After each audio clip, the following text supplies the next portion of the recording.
നമസ്കാരം, ഞാൻ സുനിൽ സുന്ദർ. എൻ്റെ ചാനലിലേക്ക് നിങ്ങൾക്ക് എല്ലാവർക്കും സ്വാഗതം. ഇന്ന് ഞാൻ പറയുന്നൊരു വിഷയം, ദമ്പതിമാർ തമ്മിലുള്ളൊരു മാനസിക പൊരുത്ത കേട് വന്നു പോയാൽ, അതായത് അവർ അകന്നു പോകാനോ ബന്ധം വേർപെടുത്താനോ തീരുമാനിച്ചു പോയാൽ അതിനെന്തെങ്കിലും ജ്യോതിഷത്തിൽ എന്തെങ്കിലും പ്രതിവിധി ഉണ്ടോ, അത് നടക്കാതിരിക്കുവാൻ എന്നാണ് പലരും ചോദിക്കുന്നത്. അതിനെക്കുറിച്ചാണ് ഞാൻ വിശദമായി പറയുന്നത്. നിങ്ങൾക്ക് ജ്യോതിഷപരമായോ വാസ്തുപരമായോ എന്തെങ്കിലും കാര്യങ്ങൾ അറിയണം, അത് ഞാൻ പറഞ്ഞാൽ മതി എന്നുണ്ടെങ്കിൽ ഇപ്പോൾ ഈ സ്ക്രീനിൽ എഴുതി കാണിക്കുന്ന എൻ്റെ ഓഫീസിൽ ഓൺലൈൻ ബുക്കിംഗ് നമ്പറാണ്. ഈ നമ്പറിലേക്ക് വിളിച്ചോളൂ. 1-2 ചെറിയ കാര്യങ്ങളുണ്ട്, അതനുസരിച്ചിട്ട് നിങ്ങൾ ബുക്ക് ചെയ്യണം. അങ്ങനെ നിങ്ങൾ ബുക്ക് ചെയ്താൽ നിങ്ങൾ ചോദിക്കുന്ന ജ്യോതിഷപരമോ വാസ്തുപരമായ കാര്യത്തിൻ്റെ മറുപടി ഞാൻ നിങ്ങൾക്ക് തരാതെ കേട്ടിട്ട് നിങ്ങൾ തിരിച്ചും വിളിക്കുകയും ചെയ്യാം. അപ്പോൾ നമുക്ക് ഇന്നത്തെ വിഷയത്തിലേക്ക് കിടക്കാം. ദാമ്പത്യ ബന്ധങ്ങൾ തകർന്നു പോകുന്നത് ഇന്ന് സർവ്വസാധാരണമാണ്. പണ്ട് അങ്ങനെയൊന്നും ഇല്ലായിരുന്നു. എന്തെങ്കിലുമൊക്കെ പ്രശ്നങ്ങൾ വന്നാൽ പോലും അന്ന് കൂട്ടുകുടുംബമായിരുന്നു. അപ്പോൾ കുടുംബക്കാരെല്ലാവരും കൂടിയൊക്കെ ചേർന്ന് പറഞ്ഞ് മനസ്സിലാക്കി കൊടുക്കുകയും അതിൽ നിന്ന് പിന്തിരിപ്പിക്കുകയൊക്കെ ചെയ്യുമായിരുന്നു. അതുകൊണ്ട് അന്ന് ഈ കുടുംബ കോടതികൾ വളരെ കുറവാണ്, ഇല്ല എന്ന് തന്നെ പറയാം. പക്ഷെ ഇന്ന് അതല്ല.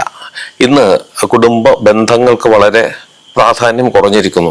വിവാഹം കഴിഞ്ഞാൽ അവരവരുടെ ജോലി സ്ഥലത്തേക്ക് മാറി താമസിക്കുന്നു. അങ്ങനെയൊക്കെയുള്ളൊരു അവസ്ഥ വരുന്നു. അങ്ങനെ വരുമ്പോഴത്തേക്ക് ഇപ്പോൾ ഏറ്റവും കൂടുതൽ നമ്മുടെ ചുറ്റുപാടും കാണുന്നത് ഈ വിവാഹ ബന്ധം വേർപിരിയുന്ന ഒരു ഏർപ്പാട്. ഒരുപാട് കോടതികളും കാര്യങ്ങളും ഒക്കെ ആയിപ്പോയി. കാര്യം അത്രയേറെ ആവശ്യകത ഇതിന് വന്നിരിക്കുന്നു. അപ്പോൾ എന്തുകൊണ്ട് ഇങ്ങനെ സംഭവിക്കുന്നു എന്ന് ചോദിച്ചാൽ, ഈ ജാതക പൊരുത്തക്കേട് മാത്രമല്ല ഇതിൻ്റെ പിന്നിൽ ഇപ്പോൾ വരുന്ന വിഷയങ്ങൾ. വിവാഹം എന്ന് പറയുന്നത് തന്നെ, നമ്മൾ വിവാഹം കഴിഞ്ഞാൽ ആ വ്യക്തിയുമായി പിന്നീട് നമ്മൾ മരിക്കുന്നവരെ ഒന്നിച്ച് എല്ലാ സുഖദുഃഖങ്ങളും പങ്കിട്ട് ജീവിക്കേണ്ടതാണ്. അങ്ങനെ ഒരു വ്യക്തിയെ നമ്മൾ തിരഞ്ഞെടുക്കുമ്പോൾ ഒരുപാട് ശ്രദ്ധയും ഒരുപാട് അന്വേഷണങ്ങളും ആവശ്യമാണ്. പക്ഷെ ഇന്ന് പലർക്കും അങ്ങനെ ഒരു ചിന്തയില്ല. കാണുന്നു, അടുത്ത നിമിഷം അവർ തമ്മിൽ അടുക്കുന്നു, വിവാഹം കഴിക്കാൻ തീരുമാനിക്കുന്നു. 1 വർഷം കഴിയുമ്പോൾ അവർ തന്നെ, അല്ലെങ്കിൽ 2 വർഷം കഴിയുമ്പോൾ അവർ തന്നെ തീരുമാനിച്ചു വിവാഹ ബന്ധവും വേർപെട്ടു പോകുന്ന ഒരവസ്ഥ. അത് തെറ്റെന്ന് പറയുന്നില്ല. പക്ഷെ ഈ അന്വേഷണം കൃത്യമായി നമ്മൾ നടത്തണം. അതിനു വേണ്ടിയിട്ടുള്ള ഒരു മാർഗമാണ് നമ്മൾ ഈ ജാതക പൊരുത്തം നോക്കുന്നത്. വിശ്വാസമുള്ളവരുടെ കാര്യമാണ് ഞാൻ പറയുന്നത്. ജാതക പൊരുത്തം നോക്കി നടത്തുന്നത് പിരിഞ്ഞു പോകുന്നില്ലേ എന്നുള്ളത് ചോദിക്കാറുണ്ട്. നടത്താത്തത്, അതായത് ജാതക പൊരുത്തം നോക്കി നടത്താത്ത എത്രയോ എണ്ണം വിജയിക്കുന്നുണ്ട് എന്നും പറയുന്നുണ്ട്. ഒന്നും നിഷേധിക്കുന്നില്ല, സത്യം തന്നെയാണ്. ജാതകം പൊരുത്തം നോക്കിയില്ലെങ്കിൽ ചിലപ്പോൾ അവർ തമ്മിലും ചേർന്ന് പോകുന്നവരായിരിക്കാം. അത് നോക്കാത്തത് കൊണ്ട് നമുക്ക് അറിയാൻ പറ്റുന്നില്ല. പക്ഷെ നോക്കുമ്പോഴും തെറ്റ് പറ്റുന്നുണ്ട് എന്ന് പറഞ്ഞാലും അതൊക്കെ ഒരു എല്ലാ വിഭാഗത്തിലും മേഖലയിലും സംഭവിക്കുന്നതാണ്. ഇതിൽ നിന്നെല്ലാം നമുക്ക് രക്ഷപ്പെടാൻ ഓരോരോ മാർഗങ്ങളുണ്ട്. അതിൽ ആദ്യ മാർഗം എന്ന് പറയുന്നത്, നമ്മളൊരു വിവാഹ ബന്ധം നമ്മൾ തിരഞ്ഞെടുക്കുമ്പോഴത്തേക്കും നമ്മൾ പരിശോധിക്കുക എന്നുള്ളതാണ്. പരസ്പരം ചേരുന്ന സ്വഭാവക്കാരാണോ എന്ന് പരിശോധിച്ച് മുന്നോട്ട് പോകുന്നത് ഏറ്റവും ഉത്തമമാണ്. അപ്പൊ നമുക്ക് ചെയ്യാൻ പറ്റുന്ന ജ്യോതിഷ വിധി പ്രകാരം ഒരുപാട് കാര്യങ്ങൾ പറയുന്നുണ്ട്. പക്ഷെ വളരെ ഫലവത്തായിട്ടുള്ളതും ഒരുപാട് പേര് ചെയ്തിട്ട് അത് നല്ല റിസൾട്ട് കിട്ടിയിട്ടുള്ളതുമായിട്ടുള്ള ഒരു കർമ്മത്തിനെ കുറിച്ചാണ് ഇന്ന് ഞാൻ പറയുന്നത്. താലി അറക്കൽ എന്നുള്ളൊരു കർമ്മം പറയുന്നു. അപ്പൊ നമ്മുടെ ഹിന്ദു ആചാരപ്രകാരം വിവാഹം എന്ന് പറയുന്നത് താലി കെട്ടുന്നതോടു കൂടിയാണ് അവർ ഭാര്യ ഭർത്താക്കന്മാരായി മാറുന്നത്. അപ്പൊ താലി കെട്ടാൻ അവർ തമ്മിൽ താലി കെട്ടാനായിട്ട്, അല്ലെങ്കിൽ ഇദ്ദേഹത്തിന്റെ ഭാര്യയായി ജീവിക്കാനുള്ള യോഗം ഉണ്ടോ എന്ന് നോക്കുന്നതാണ് നമ്മൾ ഈ വിവാഹ പൊരുത്തം എന്ന് പറയുന്നത്. ആ വിവാഹ പൊരുത്തം നോക്കുമ്പോൾ അതിൽ അങ്ങനെയൊന്നും കണ്ടിട്ടില്ല. അതായത് അങ്ങനെ ഇവർ തമ്മിൽ ഒരിക്കലും ചേരാൻ പാടില്ലാത്തവരാണെങ്കിലും ചേർന്ന് കഴിഞ്ഞാൽ അങ്ങനെ ഉള്ളവർക്കുള്ള പ്രശ്നത്തെ കുറിച്ചാണ് ഞാൻ പറയുന്നത്. അവര് നിർബന്ധപൂർവ്വം അവർ ചേരുന്നു, വീട്ടുകാർക്ക് ഇഷ്ടപ്പെടുകയോ അല്ലെങ്കിൽ അവർ 2 വർഷങ്ങളായിട്ട് സ്നേഹിച്ചവരൊക്കെ ആയിരിക്കാം.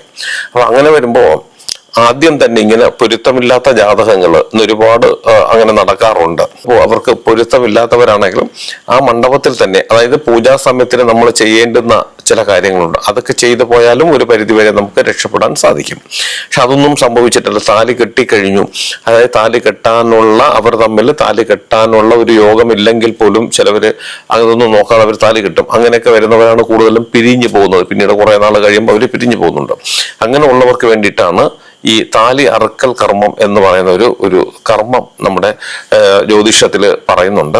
അതിനെ കുറിച്ച് വിശദമായി പറയാം. താലി അറക്കൽ എന്ന് പറയുമ്പോൾ താലിയെ നമ്മൾ എന്തെങ്കിലും മൂർച്ചകളായത് കൊണ്ട് അറുത്ത് കളയുന്നതല്ല. അതിന്റെ പേരങ്ങനെയാണ്. അങ്ങനെ മാനസികമായി പൊരുത്തപ്പെട്ടു പോകാൻ പറ്റുന്നില്ല എന്ന് ചിന്തിക്കുന്ന ദമ്പതിമാര്, അവർ 2 പേരും കൂടി ഒന്നിച്ച് വേണം ഈ കർമ്മം ചെയ്യാനായിട്ട്.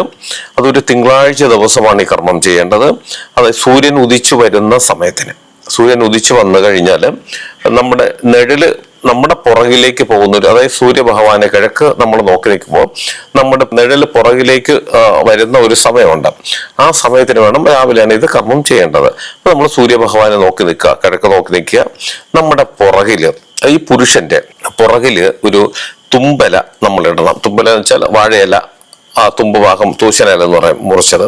അപ്പൊ ഈ മുറി ഭാഗം നമ്മുടെ ഭാഗത്തും തുമ്പ് എന്ന് പറഞ്ഞ പടിഞ്ഞാറ് ഭാഗത്തേക്കും വേണം കണക്കാക്കി വെക്കണം. നമ്മൾ നേരെ പുറകിൽ, നമ്മൾ എന്തെങ്കിലും പുറകിൽ കൂടി ഇട്ടാൽ കറക്റ്റ് ഈ ഇലയിൽ വീഴുന്ന വിധത്തിൽ വേണം ഇത് വെക്കാനായിട്ട്. അപ്പൊ നമ്മൾ കിഴക്ക് നോക്കി നിൽക്കുക, സൂര്യഭഗവാനെ നോക്കി നിൽക്കുക.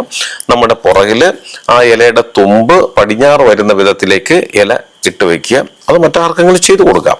അതിനുശേഷം ഒന്നുകിൽ ഈ നമ്മൾ കെട്ടിക്കൊടുത്ത താലി, ആ താലി നഷ്ടപ്പെട്ടിട്ടുണ്ടെങ്കിൽ അതിന് പകരമായി മറ്റൊരു താലി വാങ്ങിച്ചിട്ട് ഈ പുരുഷൻ തന്റെ കയ്യിൽ വെച്ചിട്ട് മഹാദേവനോട് നന്നായി പ്രാർത്ഥിക്കുക. മഹാദേവനും ദേവിയോടും കൂടിയാണ്, പാർവതി ദേവിയോടും കൂടിയാണ് പ്രാർത്ഥിക്കേണ്ടത്. ഞാൻ ചെയ്തു പോയൊരു തെറ്റാണ്. കാര്യം ഈ താലി അങ്ങനെ ഇദ്ദേഹം താലി ചാർത്താനുള്ള യോഗം അദ്ദേഹത്തിനില്ല. ആരാണ്? ഈ സ്ത്രീക്ക് താലി ചാർത്താനുള്ള യോഗമില്ല.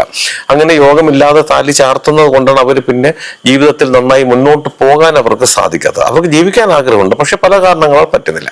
അങ്ങനെയുള്ളവരാണ് ഇത് ചെയ്യുന്നത്. അപ്പൊ അദ്ദേഹം നന്നായി പ്രാർത്ഥിക്കുക, ഞാൻ ചെയ്തു പോയ തെറ്റാണ്, ആ തെറ്റിനെ ഞാൻ തിരുത്തുന്നു എന്ന് മനസ്സുകൊണ്ട് പ്രാർത്ഥിച്ചതിന് ശേഷം ഈ താലി നമ്മുടെ കയ്യിൽ പിടിക്കുക, വലത് കയ്യിൽ തിരിഞ്ഞു നോക്കാതെ. ഇത് നമ്മുടെ ശിരസിന് പുറകിൽ കൂടി ആ തുമ്പലയിലേക്ക്, വാഴയിലേക്ക് ഈ താലി ഇടണം. ഇട്ട് കഴിഞ്ഞതിന് ശേഷം ഈ ഭാര്യയും ഭർത്താവും കൂടി ഇതിനെ ആ ഇലയിൽ തന്നെ പൊതിഞ്ഞെടുത്ത് ശിവനും പാർവതിയും ഒന്നിച്ചിരിക്കുന്ന ക്ഷേത്രങ്ങളിൽ, അമ്മയപ്പന്മാർ ഒന്നിച്ചിരിക്കുന്ന ക്ഷേത്രങ്ങളിൽ കൊണ്ടുപോയി കാണിക്കയിൽ സമർപ്പിക്കുക. ഇത് തിങ്കളാഴ്ച ദിവസമാണ് ചെയ്യേണ്ടത്. ഞാൻ ഈ പറഞ്ഞ കാര്യം ശ്രദ്ധയോടുകൂടി നോക്കി തെറ്റുകൂടാതെ അത് ചെയ്യുക. ആ ക്ഷേത്രത്തിൽ കൊണ്ടുവന്ന് ഇത് സമർപ്പിച്ചതിന് ശേഷം ശേഷിക്കുന്നവരുടെ ജീവിതം ഒന്നിച്ച് സന്തോഷമായി ജീവിക്കുവാനായിട്ടുള്ള മാർഗങ്ങൾ കാണിച്ചു തരണേ എന്ന് പ്രാർത്ഥിച്ചുകൊണ്ട് വേണം മുന്നോട്ട് പോകാനായിട്ട്. ഇത് പറഞ്ഞപ്പോൾ നിസ്സാരമായി നിങ്ങൾക്ക് തോന്നാം, പക്ഷെ അനുഭവങ്ങൾ കൊണ്ട് ഒരുപാട് പേർക്ക് ഒരുപാട് നല്ല രീതിയിൽ അവർക്ക് ഇന്നും ജീവിക്കാൻ പറ്റുന്നുണ്ട്. ഇതിന് താലി അറക്കൽ എന്നാണ് ഇത് ഗ്രന്ഥത്തിൽ ഇതിന് പറയുന്നത്. പക്ഷെ താലി അറക്കൽ എന്ന് പറഞ്ഞാൽ ഇതാണ് അതിൻ്റെ ഒരു കർമ്മം, അല്ലാതെ അർത്ഥ കളയുന്നതൊന്നുമല്ല. ഇങ്ങനെ എൻ്റെ അടുത്ത് വന്നിട്ടുള്ള ഒരുപാട് പേര്, എൻ്റെ ആചാര്യന്മാരുടെ അടുത്തൊക്കെ ചെന്നിട്ടുള്ള ഒരുപാട് പേർക്ക് അവരുടെ, ഞാൻ പറഞ്ഞല്ലോ, അവരുടെ ഈ വിവാഹ സമയത്തിന് താലി കെട്ടി താമസിക്കുന്നവരാണ്. ചിലവർ അങ്ങനെയല്ല, വിളിച്ചുകൊണ്ട് വരികയോ താലി കെട്ടാതെയൊക്കെ താമസിക്കുന്നവരുണ്ട്. അങ്ങനെയുള്ളവർക്കൊന്നും ഇത് ഉപകരിക്കില്ല. പുരുഷൻ യഥാർത്ഥത്തിൽ താലി കെട്ടിപ്പോയി എന്നിട്ടും സന്തോഷമായി ജീവിക്കാൻ പറ്റാത്തവരാണെങ്കിൽ അങ്ങനെയുള്ളവർക്ക് തിങ്കളാഴ്ച ദിവസങ്ങളിൽ ഇത് ചെയ്യുക എന്നുള്ളതാണ്. അപ്പൊ ഇത് നമ്മൾ ഈ താലി കൊണ്ടു ചെന്ന് മഹാദേവനെ ദേവിയും ഒന്നിച്ചിരിക്കുന്ന, ശിവനും പാർവതിയും ഒന്നിച്ചിരിക്കുന്ന ക്ഷേത്രത്തിൽ കാണിക്കയിൽ കൊണ്ടിട്ടിട്ട് മാപ്പപേക്ഷിച്ച് രണ്ടുപേരും പ്രാർത്ഥിക്കുക എന്നുള്ളതാണ്. തീർച്ചയായിട്ടും അവർക്ക് പിന്നീട് സന്തോഷമായി ജീവിക്കാൻ പറ്റുന്നുണ്ട്. 100 പേര് ചെയ്തതിൽ 90 പേർക്കും ഇത് വിജയമായിട്ടുണ്ട്. ഇപ്പോഴും എൻ്റെ അടുത്ത് വരുന്ന ഒരുപാട് പേർക്ക് പിരിഞ്ഞു പോയേ പറ്റൂ എന്ന് ചിന്തിക്കുന്നവരും, പക്ഷെ അവർക്ക് എന്തെങ്കിലും മാർഗമുണ്ടോ എന്ന് ചിന്തിച്ചുകൊണ്ട് വീട്ടുകാർ വരുന്നുണ്ട്. വീട്ടുകാരോട് ഇത് പറയുമ്പോൾ, അവർ പോയി വീട്ടിൽ പറയുമ്പോൾ ഇവർ രണ്ടുപേരും വീണ്ടും അതിന് സമ്മതിച്ചു വന്ന് ഒരുപാട് പേര് ഇത് ചെയ്ത് രക്ഷപ്പെട്ടു പോയിട്ടുള്ളവരുണ്ട്. ആ ദോഷങ്ങൾ മാറി മുന്നോട്ട് പോകാൻ പറ്റുന്നുണ്ട്. അപ്പൊ ഇത് ഒരു ചെറിയ വിഷയമാണെങ്കിലും അല്ലെങ്കിൽ ഒരു ചെറിയ കാര്യമാണെങ്കിലും ഇതിന്റെ റിസൾട്ട് നമുക്ക് വളരെ വലുതായിട്ട് കിട്ടുന്നുണ്ട്. ഒരുപാട് പേർക്ക് അങ്ങനെ ആർക്കെങ്കിലും ഉണ്ടെങ്കിൽ തീർച്ചയായിട്ടും ഞാൻ ഈ പറഞ്ഞ സംഭവം ഇത് കേട്ടിട്ട് സന്തോഷമായിട്ട് നിങ്ങൾക്ക് ഇത് ചെയ്യാം. മനസ്സർപ്പിച്ച് ഇത് ചെയ്തോളൂ. തീർച്ചയായിട്ടും നിങ്ങൾക്ക് മുന്നോട്ട് ജീവിച്ചു പോകുവാൻ സാധിക്കും. അപ്പൊ പിന്നീട് താലിയുടെ കാര്യം വരും. പിന്നെ താലി ഇല്ലാതെ ജീവിക്കാൻ പറ്റുമോ എന്നൊക്കെ ചോദിക്കുന്നുണ്ട്. അതിനുശേഷം നമ്മൾ താലി വാങ്ങിച്ചതിന് ശേഷം ആ സ്ത്രീ തന്നെ ഏതെങ്കിലും ക്ഷേത്രത്തിൽ കൊടുത്ത് പൂജിച്ചിട്ട് അവർക്ക് സ്വന്തമായിട്ട് അത് കഴുത്തിൽ ഇടാമെന്നുള്ളതാണ്. പുറത്താരും അറിയില്ലല്ലോ. നമ്മൾ പിരിഞ്ഞ് ജീവിക്കുന്നതിനേക്കാളും, അതായത് ഇത്രയും നാളും ജീവിച്ചു 1-2 കുട്ടികളൊക്കെ ആയതിനു ശേഷം വീണ്ടും പിരിഞ്ഞു പോകേണ്ടി വന്നാൽ ഇങ്ങനെയുള്ള കാര്യങ്ങൾ എന്തെങ്കിലുമൊക്കെ ചെയ്ത് നമുക്ക് സന്തോഷമായിട്ട് മുന്നോട്ട് പോയാൽ ജീവിതം എന്നും വിജയം തന്നെയാണ്. ഞാൻ ഈ പറഞ്ഞ കാര്യം നിങ്ങൾക്ക് എല്ലാവർക്കും ഉപകാരപ്രദമാകട്ടെ. നിങ്ങൾക്ക് ജ്യോതിഷപരമായ വാസ്തുപരമായ എന്തെങ്കിലും കാര്യങ്ങൾ അറിയണത് ഞാൻ പറഞ്ഞാൽ മതി എന്നുണ്ടെങ്കിൽ ഇപ്പോൾ ഈ സ്ക്രീനിൽ എഴുതി കാണിക്കുന്ന എൻ്റെ ഓഫീസിലെ ഓൺലൈൻ ബുക്കിംഗ് നമ്പറാണ്. ഈ നമ്പറിലേക്ക് വിളിച്ചോളൂ. 1-2 ചെറിയ കാര്യങ്ങളുണ്ട്, അതനുസരിച്ച് നിങ്ങൾ ബുക്ക് ചെയ്യണം. അങ്ങനെ നിങ്ങൾ ബുക്ക് ചെയ്താൽ നിങ്ങൾ ചോദിക്കുന്ന ജ്യോതിഷപരമോ വാസ്തുപരമായ കാര്യത്തിന് മറുപടി ഞാൻ നിങ്ങൾക്ക് തരാം. അത് കേട്ടിട്ട് നിങ്ങൾക്ക് തിരിച്ചു വിളിക്കുകയും ചെയ്യാം. അതുപോലെ നിങ്ങളുടെ വീടിനോ നിങ്ങളുടെ ഭൂമിക്കോ ഭൂമിദോഷമോ വാസ്തുദോഷമോ എന്തെങ്കിലും പ്രേതബാധ ദോഷങ്ങൾ എന്തെങ്കിലും ഉണ്ട്, അത് ഞാൻ അവിടെ വന്ന് കണ്ട് പരിശോധിക്കണമെന്നുണ്ടെങ്കിൽ നിങ്ങൾ ഈ നമ്പറിൽ തന്നെയാണ് വിളിക്കേണ്ടത്. അങ്ങനെ നിങ്ങൾ വിളിച്ചാൽ അത് ഏത് ജില്ലയിലാണെങ്കിൽ മറ്റൊരു സ്റ്റേറ്റിലാണെങ്കിൽ സമയക്രമം അനുസരിച്ച് ഞാൻ അവിടെ വന്ന് കണ്ട് പരിശോധിച്ച് പൂർണ്ണമായും അത് മാറ്റി തരികയും ചെയ്യാം. എന്നെ നേരിട്ട് കാണാൻ ഒരുപാട് പേര് വരുന്നുണ്ട്. വരേണ്ടത് തിരുവനന്തപുരം ജില്ലയിലാണ്. അവിടെ വരുന്നവരും ഈ നമ്പർ വിളിച്ച് ബുക്ക് ചെയ്തതിന് ശേഷം മാത്രം വരാൻ ശ്രമിക്കുക. ഇതെൻ്റെ ഓഫീസിലെ ഓൺലൈൻ ബുക്കിംഗ് നമ്പറാണ്. ഇത് രാവിലെ 10 മുതൽ വൈകുന്നേരം 5:30 മണി വരെ നിങ്ങൾക്ക് ഈ നമ്പർ വിളിച്ച് ബുക്ക് ചെയ്യാവുന്നതാണ്.